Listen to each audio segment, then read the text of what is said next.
अवकाळीच्या संकटात सापडलेल्या शेतकऱ्याला कृषी मंत्र्यांनी अजब सवाल केलाय।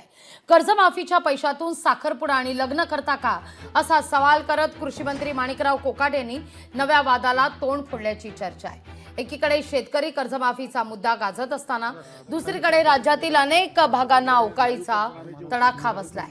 नाशिकमध्ये नुकसानग्रस्त भागाची पाहणी करण्याकरता गेलेल्या कृषी मंत्र्यांच्या प्रश्नामुळे शेतकरी संतप्त झालाय। 4 वेळेस बोलले पावसाने नुकसान कमी होतं, गारामुळे सडन जास्त पाऊस झाला ना, तिकडे भागात आपण कमी आहेत आणि इकडे हा 3 दिवसापूर्वीचा झालाय ना।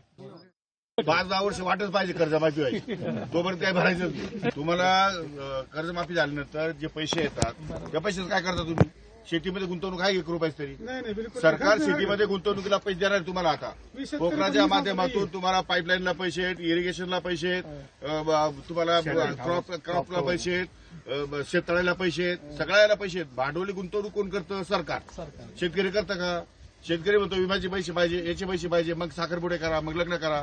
कृषी मंत्र्यांनी नक्की काय वक्तव्य केलंय मी ऐकलेलं नाही, परंतु शेतकरी हा आमचा राज्य शासनाचा एक अविभाज्य घटक आहे। बळीराजाच्या जीवावर आपण सगळे 2 वेळेस जेवतो याची जाणीव आम्हाला सगळ्यांना असल्यामुळं शेतकऱ्यांचा सन्मान राखणं हे देखील महायुती सरकारचं कर्तव्य आहे। लोकशाही मराठी ऐका, पहा, जागरूक रहा।